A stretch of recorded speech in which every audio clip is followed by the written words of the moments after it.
Hola, buenas noches, ¿cómo estás? Estamos en el segundo bloque de nuestro programa Código Abierto. Esta vez, como le dijimos, estamos con Carlos Guamán y con Eduardo Bovenriet. Me resulta difícil siempre pronunciar tu apellido. ¿Cómo se pronuncia acá? Bovenriet. Eduardo es chileno, él es gerente general de Americatel, tiene ya varios años en el mercado peruano, es uno de los líderes, una de las personas más importantes dentro del sector y tiene amplia experiencia tanto en el mercado chileno como en el mercado peruano. Cuéntanos, Eduardo, ¿cómo está Americatel en Perú? ¿Qué planes tiene? ¿En qué momento se encuentra Americatel?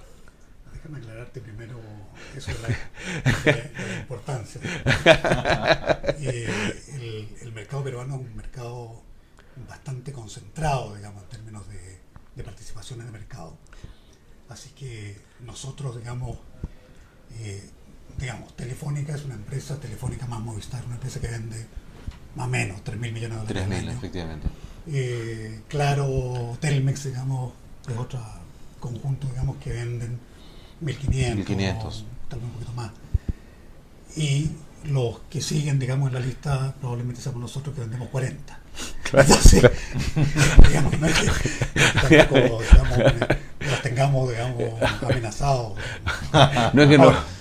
Y si bien eso es cierto, digamos, y, como digo, los demás son sopa chico. Lo que sí hacemos es una competencia muy efectiva. Efectivamente. Entonces, por supuesto. Somos un elemento fundamental en crear esta competencia y lograr, digamos, que al final los precios en el mercado sean bastante más razonables que lo que sería ese lado. Ahora, eso que tú estás hablando en términos de facturación es interesante, porque si tú veías estas cifras, digamos, de concentración, por lo menos de facturación, y podríamos verlo de varios otros lados, hace 5 años no tenía esos niveles. O sea, la facturación de Telefónica y Claro no era de esos volúmenes, era un tercio menos. ¿En los últimos años la concentración se ha exacerbado? Sí, yo diría que ha ido, o sea, quienes han llevado el crecimiento, en definitiva, han sido los dos más grandes. Eso sin duda. De modo que hoy, digamos, estos operadores más grandes pesan en la torta de la industria del sector. Más que antes. 90% o algo más, y antes era 80 o un poco. Sin duda. Un poco por ahí. Sin duda. Ahora, Eduardo, ¿y a ti es normal lo que sucede eso, digamos, en Chile, en Argentina, en América Latina? ¿Ese nivel de concentración es natural en el sector? Yo diría que no es natural. Es decir, en general, digamos, lo que ocurre en otros mercados es que tú tienes, 3 hasta 4 operadores relativamente importantes en términos de que, no sé, hay uno que vende 3.000, el otro vende 2.000, el otro 1.000, pero aquí, digamos, hay 2 y el que sigue, digamos, está bastante más abajo. Es bastante más chico. Pero además hay como una lanza, como una pica para que no crezca, ¿no? Como el propio Chile, por ejemplo, ¿no? Es que eso es natural. Es decir, si uno vuelve un poco a los basics de lo que es un mercado como el mercado de las telecomunicaciones, tú dices, supongamos por un minuto, ¿no es cierto?, de que no hubiera ninguna obligación regulatoria. Lo que ocurriría al día siguiente es que Telefónica le cortaría la interconexión a todos los demás operadores y se transformaría en un monopolio, automáticamente, digamos, porque tú no vas a contratar una línea con un operador y que no puedes llamar a nadie, digamos, porque no está interconectado, digamos. No, claro. Entonces, o que no estuviera en la red, digamos, de internet, ¿no? No, imposible, ¿no? Entonces, la primera cosa que ocurre en este mercado en particular es que la interconexión constituye una cuestión esencial para que ocurra la competencia. Pero por lo tanto, las condiciones de esa interconexión son como la línea clave para que haya competencia. No, absolutamente. Claro. Entonces no puedes siquiera concebir un mínimo de competencia si es que no existiera interconexión. Ahora, la interconexión no es solamente decir, oye, que todos se interconecten, sino que es a qué precio se interconectan.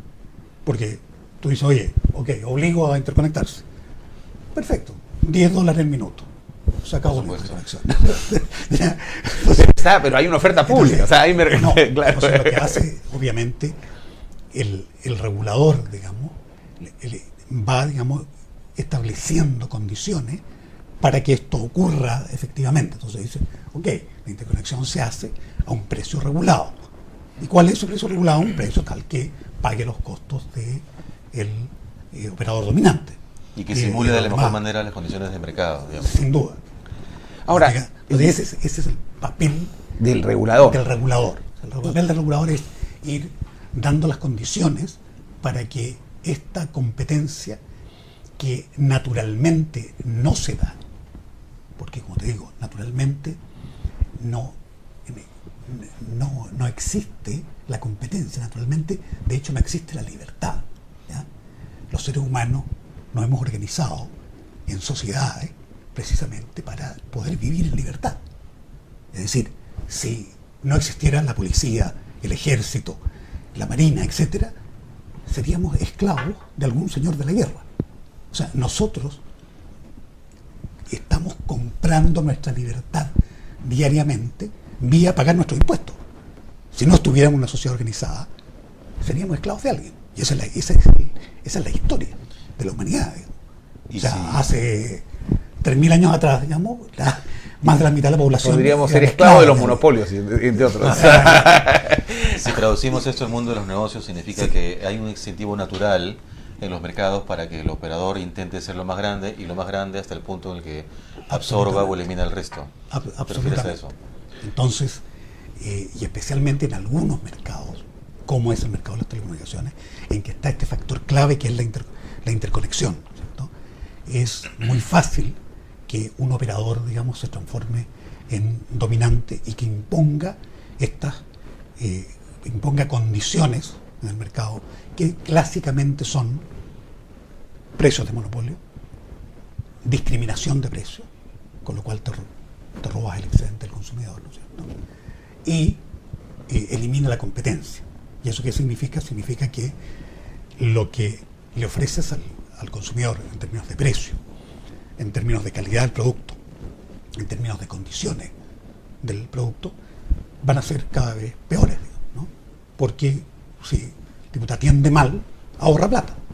Si es el único, Claro. ¿por qué no? Digamos, ¿no? No, claro. Y Ahora, sin embargo, digamos, podríamos nosotros presentar, ¿no?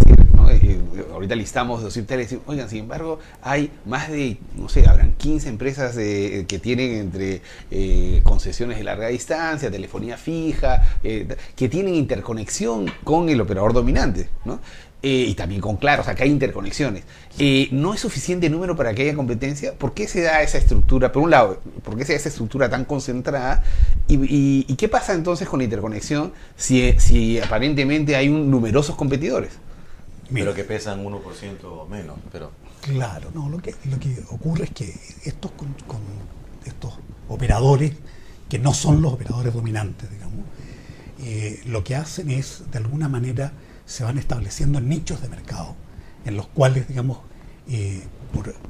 por alguna razón, son capaces de competir con el dominante.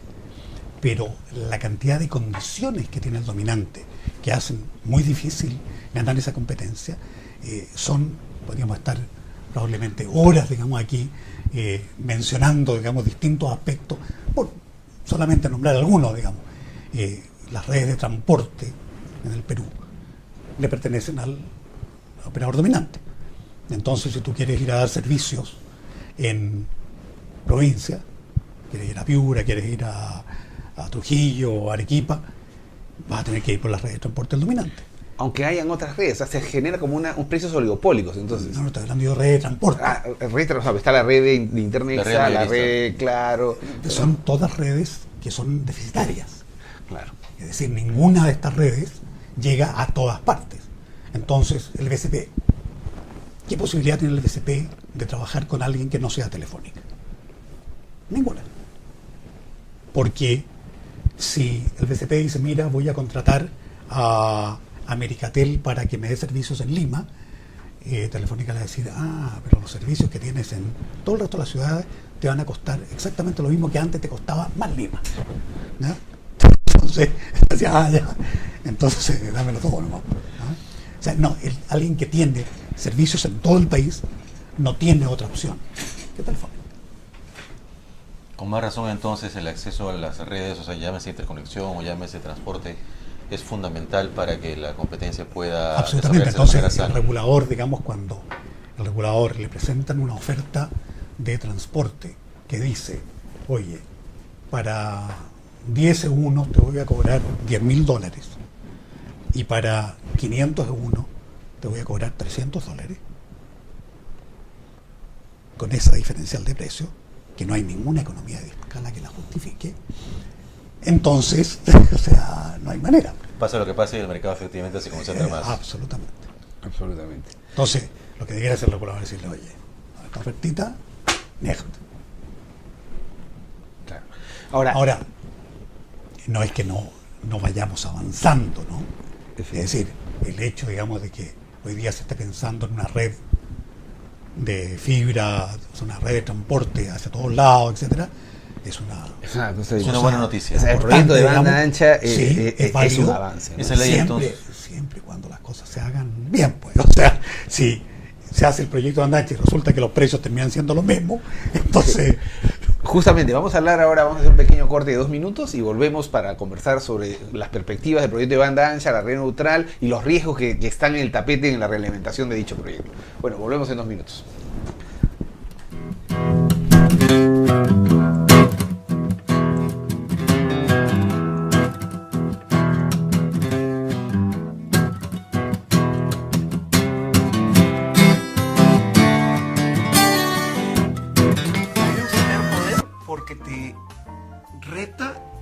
Te incomoda con inteligencia y con estilo. Leo la revista Poder desde su primer número hace ya justamente 3 años, porque es una revista indispensable en la formación de todos quienes queremos entender lo que pasa en el Perú. Es creativa, es inteligente y tiene rigor. Y eso para mí es el periodismo que me gusta y por eso leo Poder.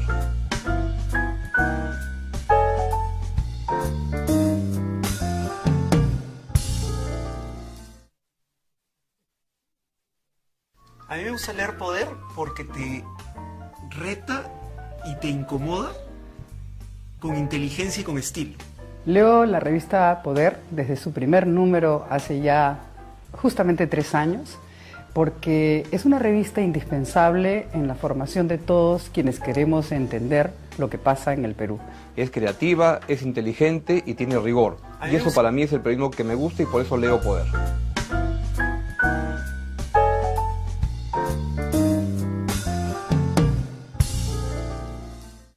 Me encanta.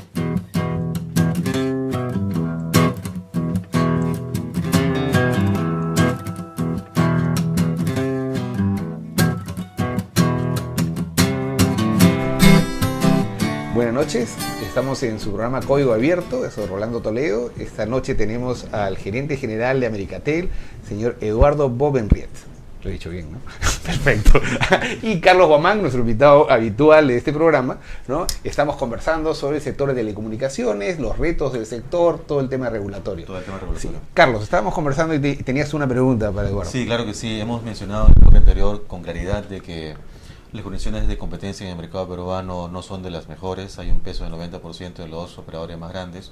Y asociado con eso, que en el ámbito regulatorio, la interconexión es una condición fundamental para contribuir con esta competencia.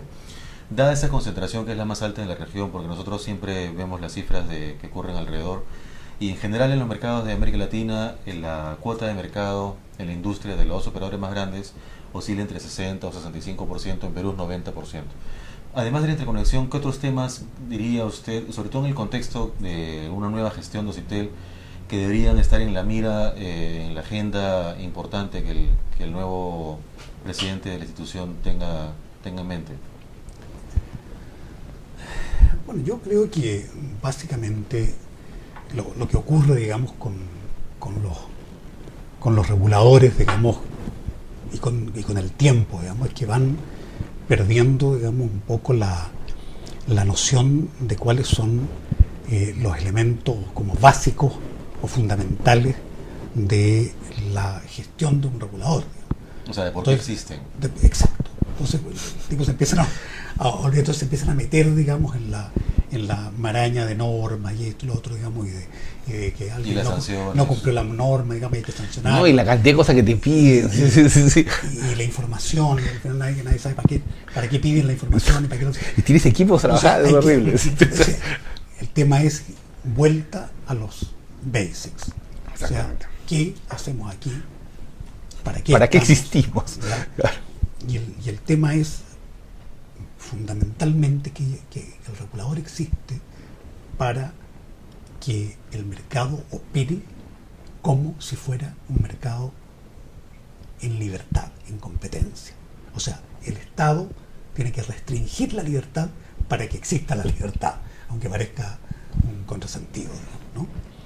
Y eso es lo que tiene que perseguir el regulador. O sea, en cada una de sus acciones está pensando, bueno, ¿estamos o no estamos apuntándole a el foco de nuestra gestión, que es generar competencia? Es decir, ¿qué es lo que hago? Por poner algún ejemplo, digamos, las nuevas condiciones de uso que se están que está planteando el regulador, digamos, dice, mire, cuando un cliente paga su cuenta, porque le habían cortado el servicio por no pago, hay que reponérselo en 24 horas. Entonces, dice, oye, pero resulta que si el tipo paga el día sábado, el banco no me informa el día sábado que un tipo pagó. Entonces, ¿cómo le repongo el servicio si no sé quién pagó? No, tiene que reponérselo. Entonces, realmente o sea, los clientes, ¿por qué es el regulador el que tiene que decidir qué cosa es lo que el cliente quiere? ¿No será mejor que la competencia? O sea, los tipos no creen en la competencia. ¿No será mejor que la competencia decida y asigne recursos? Claro. Es decir, si yo quiero reponer en 24 Me quiero horas, diferenciar por eso. si ¿no? yo quiero reponer Claro. en 24 horas, ¿eso es lo que el cliente quiere? ¿O mejor esa plata me la gasto en darle un poco más de ancho de banda? ¿O esa plata me la gasto en tener más bancos que atiendan a los clientes? De hecho, lo que va a ocurrir es que yo voy a tener que, hoy día nosotros trabajamos con 8 bancos, el banco que no me puede dar la información en línea, lo voy a tener que votar. O sea que el tipo, en vez de tener 8 bancos para que le den el servicio, que puede ir a pagar su cuenta, va a haber 2. ¿Has visto? O sea, entonces el tipo no está enfrascado, digamos, en que le han llegado unas cartas de reclamo, digamos, de alguien que pagó, no le repusieron el servicio en 24 horas, y entonces dice, fíjate que hay un problema, entonces yo lo voy a resolver regulando. Sancionando, por acá. Promueve la competencia. ¿Ya? No, esta es una norma. ¿Ya? Perdón, no es de Centel, esa es una norma que ha sacado el Congreso de la República. ¿Ya? O sea, el Congreso de la República, digamos, por sí y ante sí, sin preguntarle a nadie, digamos, saca una ley, digamos, en que intervienen sobre las funciones de un regulador, ¿ya? Colocando esta norma. Y decide que Y lo como que el eso, cliente desea. digamos, tanto en las condiciones de uso y muchas otras cosas, aparecen una serie de normas que, si tú tuvieras una competencia eficiente, digamos, una competencia activa, una competencia que esté promovida, digamos, por el regulador, no tendría que estar regulando nada, sino que el mercado solo va a asignar, va a decir qué cosa es lo que el cliente quiere. O sea, nos vamos a ver obligados los operadores a hacer lo que el cliente nos pida. Ahora, pero tú decías, sin embargo, que el regulador tenía que volver a los fundamentos. Es decir, pero hay cosas que sí que tiene que regular. ¿Cuáles son esos fundamentos? Lo que te decía antes, es decir, el regulador, lo que va a ser un monopolio, lo que va a ser un operador dominante en el mercado, son básicamente 3 cosas. Va a poner precios de monopolio, va a discriminar precios y va a restringir la competencia. Right. Ahora, ¿cuáles son los problemas que esto tiene? Bueno, los precios de monopolio, que la gente va a pagar precios altos, digamos, y va a tener una restricción de la oferta, por lo tanto, va a tener pérdidas sociales netas. Es decir, la sociedad va a producir menos servicios de los que podría, digamos, en caso que los precios fueran más bajos. 2, va a discriminar precios, es decir, le va a cobrar a unos un precio y a otros otro por el mismo servicio. Y eso es robarse el excedente al consumidor, claro, que también debería evitarlo, digamos. Y tercero, digamos, va a cortar el círculo virtuoso que significa la competencia. Es decir, esto de que todos competimos para que el cliente tenga servicios mejores, más baratos, más acordes con lo que quiere el cliente. Todo eso, digamos, es un círculo virtuoso que se corta cuando tú restringes la competencia. Por lo tanto, hacia eso es lo que debiera apuntar el regulador. Es decir, uno, observar dónde están los operadores dominantes, en qué servicios en particular, digamos, son más dominantes que en otros. Pues tú miras los servicios y dices, oye, ¿qué pasa en larga distancia? En larga distancia te diría que hay bastante competencia, digamos. Todos están en ese mercado. Ahí probablemente no hay mucho más lo que tiene que hacer el regulador. Mira el servicio de banda ancha y ya la cosa no es tan así, digamos, ¿no? Hay poco menos de competencia. Miras las redes, ¿no es cierto? Dice, oye, ¿quién tiene las redes físicas en las ciudades más grandes, ¿no es cierto? Básicamente Telefónica, digamos. Sin embargo, hay una red de cable, por ejemplo, que también la tiene Telefónica y podría entrar a la competencia de la banda ancha perfectamente. Como en otros países, que es donde la competencia en banda ancha se da entre operadores que tienen una red de cobre y operadores que tienen una red de cable. Absolutamente, ¿no? En ese sentido, por ejemplo, temas, si traducimos los temas que estaba citando a casos como compartición de infraestructura o regulación asimétrica a partir de la definición de operador dominante, cosa que ya está avanzada pero no concluida en Occitel, ¿serían temas que deberían...? Absolutamente, o sea, Occitel hace mucho rato que debe haber definido quién es operador dominante o quiénes son los operadores dominantes, digamos, sí. Y hacer una regulación asimétrica en ese sentido.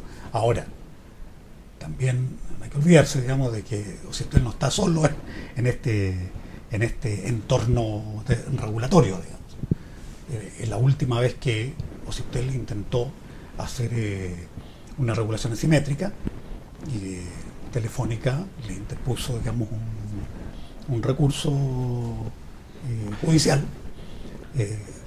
Ahora, ese contrato, digamos, se rige por una cláusula arbitral y por lo tanto fue a arbitraje, y el arbitraje decidió que la regulación tenía que ser simétrica. Entonces resulta un poco absurdo, digamos, de que sean árbitros los que decidan qué tipo de regulación es la que tiene que haber en el país, digamos.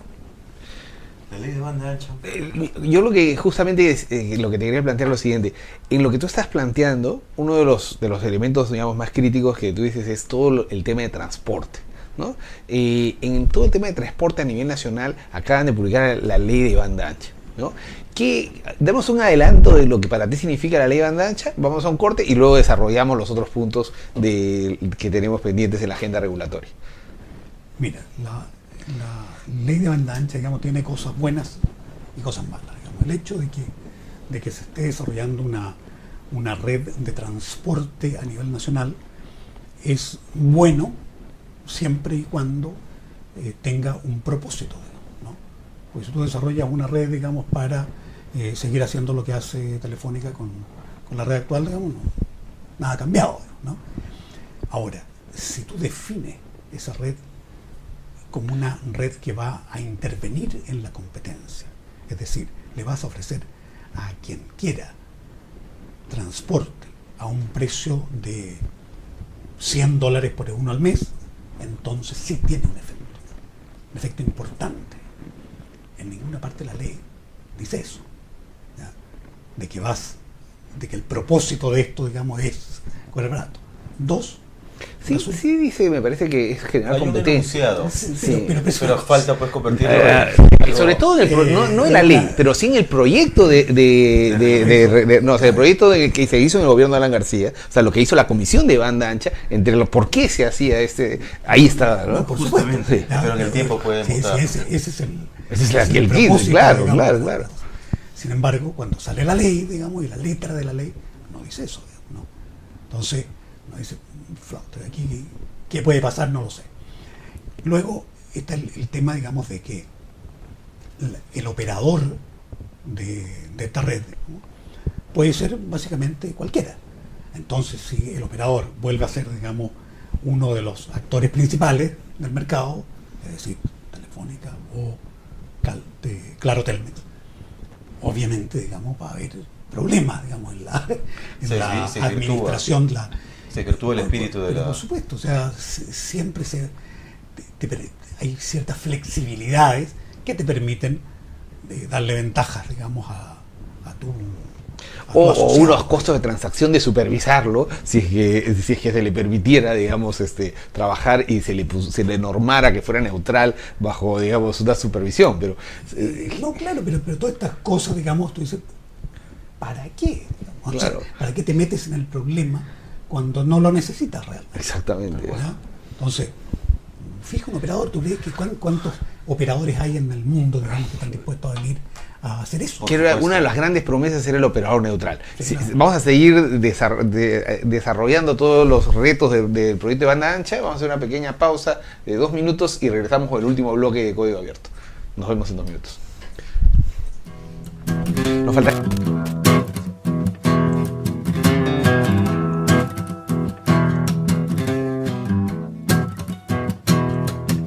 mí me gusta leer Poder porque te reta y te incomoda con inteligencia y con estilo. Leo la revista Poder desde su primer número hace ya justamente 3 años, porque es una revista indispensable en la formación de todos quienes queremos entender lo que pasa en el Perú. Es creativa, es inteligente y tiene rigor. Y eso para mí es el periodismo que me gusta y por eso leo Poder.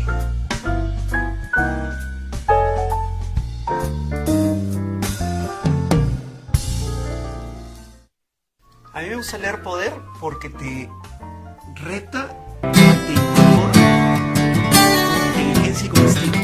Leo la revista Poder desde su primer número.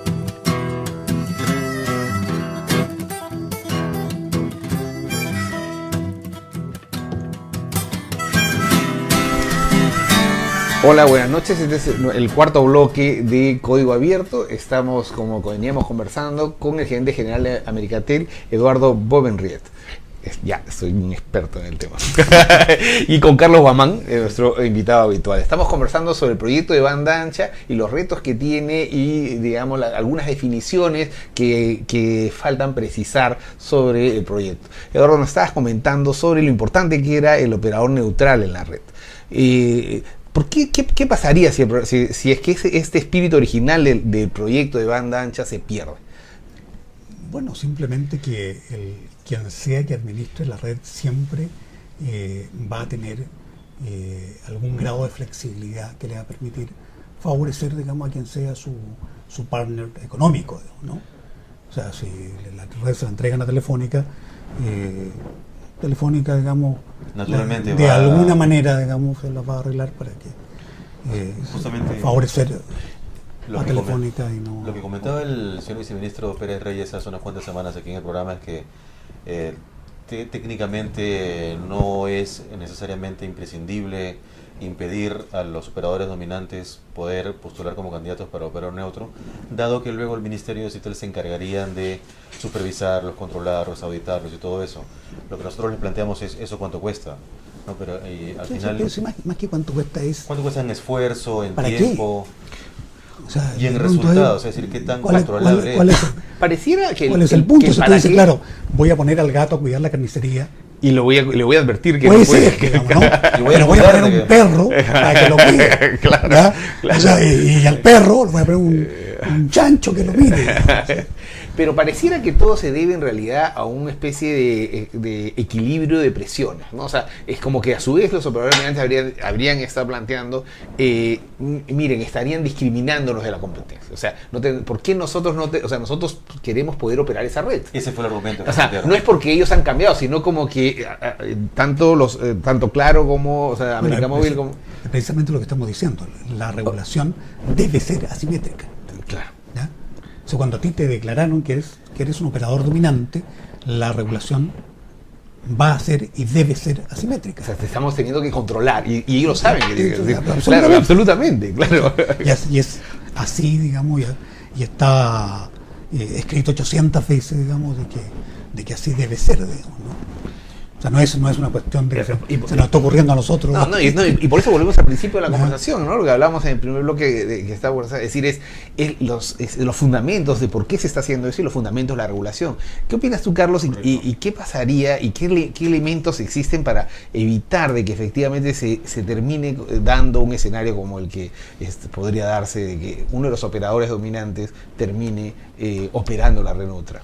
Sí, justamente uno de los aspectos que quizás valdría la pena comentar con Eduardo es, dado que Americatel tiene presencia en el país como un operador de telecomunicaciones fijas, pero a su vez pertenece al grupo Entel de Chile, que es un operador absolutamente importante, de un tamaño, de una envergadura notable en Chile, y que además tiene mucho interés en manifiesto público, en invertir en mercados diferentes que puedan ser atractivos en la región, como Colombia, por ejemplo, y a ver en Perú. Entonces, en ese sentido, ¿qué tipo de aspectos podrían favorecer en este ambiente que aparentemente es conveniente en el Perú como una economía emergente, pujante, de que operadores internacionales ya presentes, pero en una parte del negocio, puedan también considerar estar en otros ámbitos de las telecomunicaciones en el país?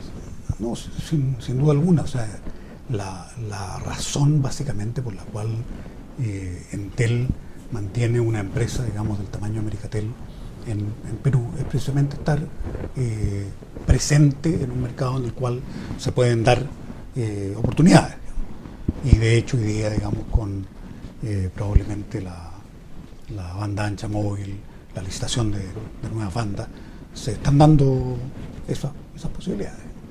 Por ejemplo, en Colombia está ocurriendo ya pronto licitaciones de 4G. En Chile acaba de haber, pero digamos, Chile es un mercado natural para Entel. En Perú en el futuro en algún momento debería haber. Ese tipo de oportunidades podrían ser... Sin duda alguna. Sin duda Correcto. alguna. Ahora, como digo, sí, eso siempre y cuando, digamos, estén las condiciones, digamos, para que esto ocurra, digamos. De repente hay algunos casos en que le hemos hecho ver a la autoridad que las condiciones no están. Y otras tendencias de la región también en Colombia y Chile, y menciono Colombia y Chile junto a Perú porque en este momento en Sudamérica son los mercados que, siendo medianos, están teniendo ritmos de crecimiento en la economía y ambientes de estabilidad bastante comparables y destacados.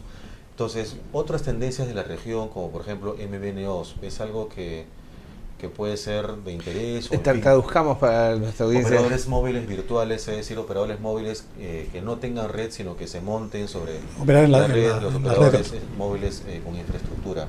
No, sin duda. Ahora es algo que sí tenemos contemplado, definitivamente. El tema es de que la experiencia internacional en este tema es de que digamos, el obligar a una red a aceptar, digamos, un operador que esté operando sobre esa red, es una cuestión que no ha funcionado muy bien en casi ninguna parte. Por lo tanto, debieran ser cuestiones un poquito más consensuales de consenso entre las partes, digamos, ¿no? No hay buena experiencia de estos operadores móviles virtuales obligados, digamos, por la autoridad. Correcto. Pero ahí tiene empieza un tema en el que, por lo tanto, complejo que se genere este espacio que podría también dinamizar la competencia. No, sin duda que las herramientas, digamos, que se han ido diseñando en el mundo para dinamizar la competencia, hay herramientas exitosas y herramientas fracasadas. Entonces, ¿para qué, digamos, vas a usar a menos que descubra el por qué fracasó y tenga algún remedio, digamos? Pero la desagregación del bucle de abonado es una cosa que no ha funcionado, pero de forma bastante... Un poco por lo que tú decías hace rato, porque tiene siempre cortapisas del operador dominante, ¿no? No, claro. Claro. Porque es demasiado intrusivo, digamos, ¿no? Entonces, cuando es muy intrusivo, es fácil, digamos, de que el operador dominante vaya poniendo dificultades, digamos, ¿no? Entonces, de hecho, digamos, nosotros tenemos algunas comparticiones de infraestructura con operadores, tenemos acuerdos amigables. Y para lograr que esos acuerdos funcionen de manera real es un lío.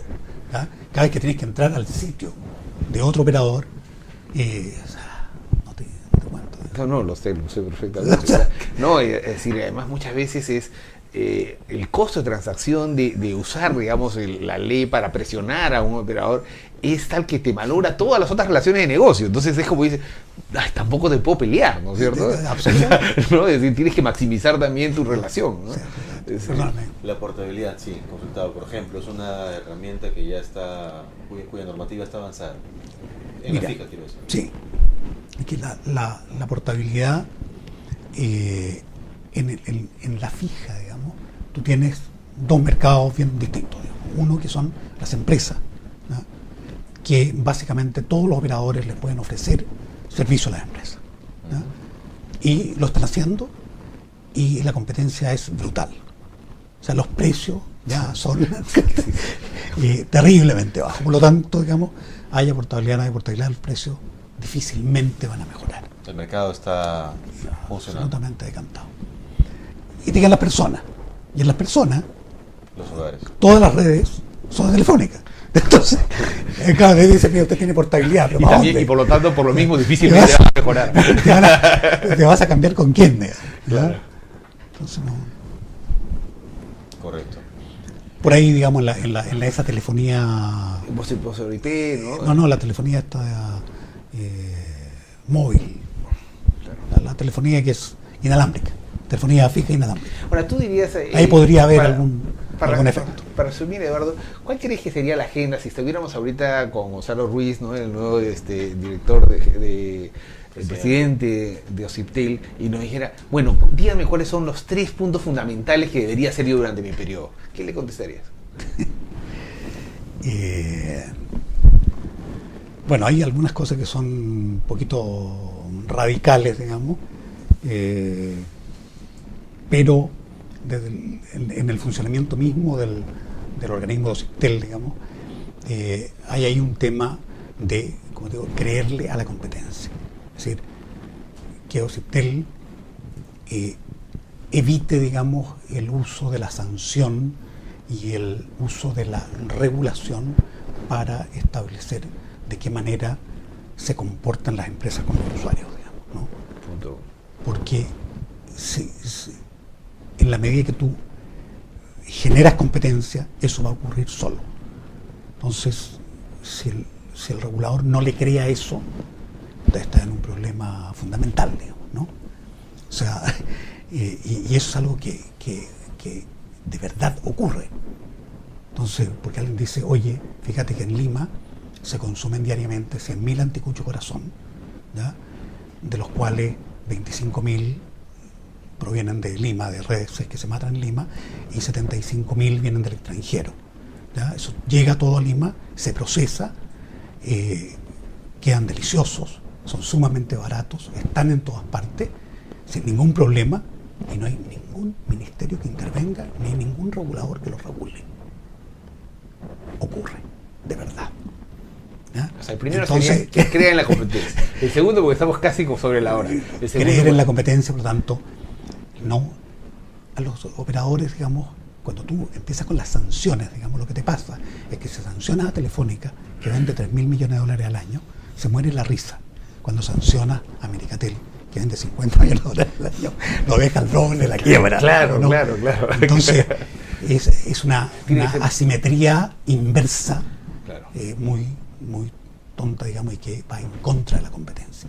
Además, las sanciones siempre las paga el usuario, Claro. porque las empresas tienen que ganar plata, ¿no? Claro. Por lo tanto, cualquier chupada que te hace el regulador de tus utilidades, tienes que trasladarla a precio, digamos, ¿no? ¿Y la tercera? ¿Tienes alguna tercera Yo adicional? creo que la primera valía por... Cortó, ¿no es cierto? No, que digo, son cosas más radicales, que por ejemplo, lo que les mencionaba, digamos, de la banda ancha, en que hay una red de cobre, digamos, que está en manos de Telefónica, y una red de cable coaxial en manos de Telefónica. Si tú lograras separar esas dos redes, sería un golpe significativo. Favorable para la Es decir, competencia. hoy en Chile, digamos, el gran golpe a la competencia, digamos, fue precisamente BTR. Ese puede ser el titular. El gran golpe. Para generar competencia tenemos el tema del cable, de la agenda pendiente regular. Bueno, muchas gracias, Eduardo, muchas gracias, Carlos. Con eso nos despedimos, volvemos en 2-3 minutos con Fernando Vivas y Cuéntame Otro. Nos vemos, chao.